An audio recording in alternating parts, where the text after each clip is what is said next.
Arabia ने अभी तक आपको वो पैसे नहीं दिए जो उन्होंने कहा था कि आपको हम दे रहे हैं। आपको याद होगा, बड़े यहाँ ढोल बजे थे और डांस हुआ था और शोर शराबा, वाह जी वाह, सऊदी अरेबिया के साथ हमारे तल्लक अच्छे हो गए हैं, सऊदी अरेबिया ने हमें पैसे दे दिए हैं। यहाँ तक कि मैंने ये कहा था कि वो नोटिफिकेशन आना था तो फिर सऊदी अरेबिया ने अनाउंसमेंट की थी। अब मैं आपको ये कह चलूँ कि अब 3 हफ्ते होने जा रहे हैं, अभी तक वो पैसे नहीं आए। IMF की जानिब से पाकिस्तान को किस्त जारी कर दी जाएगी।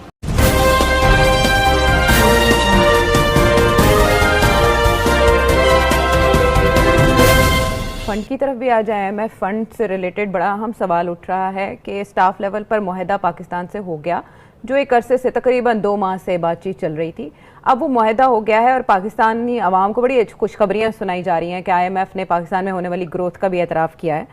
तो सेठी साहब, ये सिर्फ लेजिस्लेशन तक महदूद था डिले, उसका क्या कनेक्शन है इस मुआहदे के साथ जो ऐवान में कानून साजी हुई? देखिए, 2-3 बातें मैं कहूँगा। पहली बात यह है कि मेरी इत्तला के मुताबिक स्टेट बैंक की ऑटोनॉमी के ऊपर कोई कानून साजी नहीं हुई। जो वहाँ हुआ है वो सम अदर बिल जिसका ताल्लुक मनी बिल के साथ है या स्टेट बैंक के साथ है या बिजनेस रूल्स के साथ है। ये स्टेट बैंक की ऑटोनॉमी का जो बिल है वो अभी तक पड़ा हुआ है, अभी तक उसके ऊपर काम हो रहा है, वो प्रेजेंट नहीं हुआ। पहली बात तो ये गलतफहमी दूर होनी चाहिए। दूसरी बात बड़ी अहम है कि जो बयान आया है IMF की तरफ से, मैं बड़े गौर से मैंने देखा, उन्होंने बड़े प्यार के साथ शुरू में ही बड़ा वाजे कर दिया, एक छोटी सी बात लिख के कि IMF के अग्रीमेंट हो गई है पाकिस्तान हुकूमत के साथ कि वो जो अग्रीमेंट हुई है उसको वो आगे बढ़ाएंगे अपने डायरेक्टर्स के पास अप्रूवल के लिए। मगर साथ ये भी लिख दिया है कि अभी कुछ पेंडिंग इश्यूज हैं, जब वो पेंडिंग इश्यूज पूरे होंगे तो फिर हम आगे बढ़ाएंगे। मुझे ऐसे लगता है कि अभी पेंडिंग इश्यूज के अंदर इशारे तो हैं, कुछ टैक्स के मामले हैं, कुछ स्टेट बैंक की ऑटोनॉमी बिल के बारे में है, ये सारी चीजें चल रही हैं, अभी तक इसके ऊपर अग्रीमेंट नहीं हुई। प्रेशर बहुत था हुकूमत पाकिस्तान की तरफ से। स्टॉक मार्केट अभी नेली 800-900 पॉइंट्स गिर गई है, फिर रुपया जो है और कमजोर हो रहा है, वो जो ग्रोथ चल रही थी वो भी अब बंद हो रही है। तो इनकी तरफ से बड़ा प्रेशर था कि जी तबाही हो रही है, मारे जाएंगे, आप कुछ तो बयान दें, हम तो कि हमारे हक में कोई बयान दे दें, आगे जाके कर लेंगे, मगर अभी तो कोई बयान दें। तो मेरा ख्याल है उन्होंने फिर ये बयान दिया कि हाँ इन्होंने बहुत सी चीज़ें कर दी हैं जो इनको करने को कहा था, बड़ी अच्छे बच्चे हैं ये, मगर और हम बिल्कुल आगे अपने डायरेक्टर्स के पास इनका केस भेज रहे हैं, मगर अभी होमवर्क में 1-2 चीज़ें रह गई हैं, वो जैसे ही होंगी तो हम फिर वो कर देंगे। तो ये लोग भूल रहे हैं कि उन्होंने अंदर ये लिख दिया है पेंडिंग सम आउटस्टैंडिंग इश्यूज, ये लफ्ज है उनके। तो वो पेंडिंग इश्यूज जो है वो मैं आपको बता देता हूँ, टैक्स मैटर्स हैं, पेट्रोल जिसका तल्लुक कीमतों के साथ है और टैक्सेस के साथ है, और पेट्रोलियम बिजली कीमतें बढ़ाएं और करें जो रुक गई हैं अभी, और फिर स्टेट बैंक की बिल के साथ है जो अभी तक पास नहीं हुआ। तो ये तो मैंने दूसरी बात कहनी थी आपको कि अभी कोई खुशियां मनाने की जरूरत नहीं है। मैं आज आपको एक ब्रेकिंग न्यूज दे रहा हूं और आप जरूर इसको हाईलाइट कीजिएगा। अफसोस कि मैं आखिर में आपको ये दे रहा हूं बिकॉज आपने सवाल पूछ ही लिया। मेरी चिड़िया के मुताबिक सऊदी अरेबिया ने अभी तक आपको वो पैसे नहीं दिए जो उन्होंने कहा था कि आपको हम दे रहे हैं। आपको याद होगा, बड़े यहाँ ढोल बजे थे और डांस हुआ था और शोर शराबा, वाह जी वाह, सऊदी अरेबिया के साथ हमारे तल्लक अच्छे हो गए हैं, सऊदी अरेबिया ने हमें पैसे दे दिए हैं। यहाँ तक कि मैंने ये कहा था कि वो नोटिफिकेशन आना था तो फिर सऊदी अरेबिया ने अनाउंसमेंट की थी। अब मैं आपको ये कह चलूँ कि अब 3 हफ्ते होने जा रहे हैं, अभी तक वो पैसे नहीं आए और सऊदीज ने वो पैसे रोके हुए, और वही जो डिफर्ड ऑयल फैसिलिटी थी उसके ऊपर भी बातचीत चल रही है। तो वो जो डिपॉजिट आनी थी स्टेट बैंक के अंदर वो अभी तक नहीं आई, जिसकी वजह से आपको और सख्त इस वक्त दुश्वारी है स्टेट बैंक वालों को कि अब हम क्या करें, हमारे रिजर्व्स गिर रहे हैं क्योंकि हमें पेमेंट्स कर रही हैं। और आपका हाल ये है कि आपके एक्सपोर्ट्स बढ़ नहीं रहे हैं, आपके इंपोर्ट्स जो है वो कम नहीं हो रहे, गैप बढ़ता जा रहा है या बढ़ गया है, और पैसे नहीं है आपके पास, लोगों के कर्जे भी दें, लोगों के खर्चे भी पूरे करें और गरीबों का भी ख्याल करें और उसके साथ साथ रुपए को मजबूत भी करें। तो ये सूरत हाल है, बिल्कुल मायूसी का हाल है।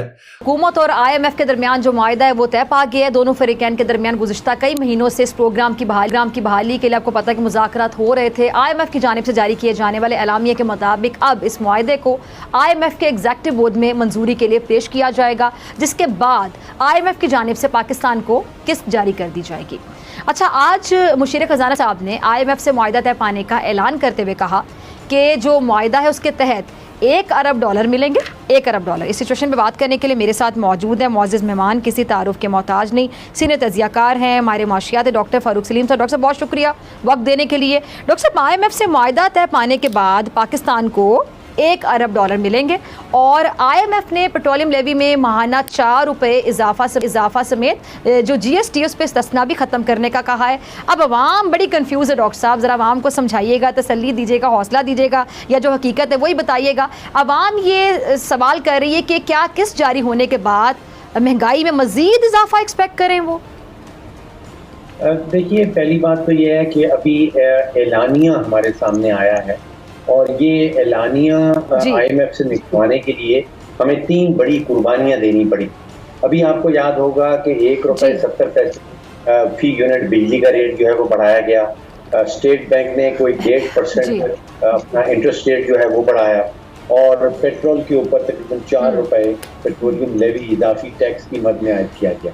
तो ये 3 बड़ी कुर्बानियां देने के बाद अब ये एलानिया सामने आया है। देखिए, अभी वो पैसों की जो आप बात कर रही हैं कि हमें $1 बिलियन मिल जाएगा, वो बात है बोर्ड मीटिंग के बाद की। अभी बोर्ड मीटिंग और आज के दरमियान में तकरीबन आप समझिए कि महीने से ज्यादा का अरसा। हम नवंबर में बैठे हैं और जनवरी की किसी तारीख को, शायद 12 तारीख को मतवक्के है कि IMF की बोर्ड की मीटिंग होगी। अब आज और जनवरी 12 के दरमियान में हमें बहुत सारी और चीजें भी करनी है। आप देखिएगा कि इंटरेस्ट रेट मजीद बढ़ाना पड़ेगा, बिजली के रेट मजीद बढ़ाने पड़ेंगे और जैसे शौकत तरीन साहब ने आज फरमाया कि ₹4 फी लीटर पेट्रोल डीजल के ऊपर पेट्रोलियम लेवी की मद में इजाफी टैक्स लगाया जाएगा और वो मजबूरी तौर पे जो कानून इजाज़त देता है हुकूमत को, वो ₹30 फी लीटर तक उसके ऊपर टैक्स लगा सकते हैं। तो एक तो ये चीज़ें होंगी। फिर 2 कवानीन हैं जो नेशनल असेंबली से पास करवाने होंगे। एक तो आप देखिएगा कि अगले कुछ हफ्तों में एक मिनी बजट का ऐलान करना जरूरी होगा जिसमें वो टैक्स की एग्जम्पशन जो है खत्म किया जाए।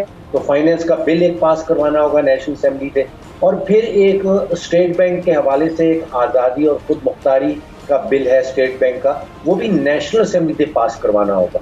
तो ये बहुत सारी चीजें जो मैंने आपके सामने रखी, ये आज और जनवरी की 12 तारीख के दरमियान हमने करके दिखानी और उसके बाद फिर ये बोर्ड के पास मामला जाएगा। फिर बोर्ड ये फैसला करेगा कि $1 बिलियन देना है या नहीं।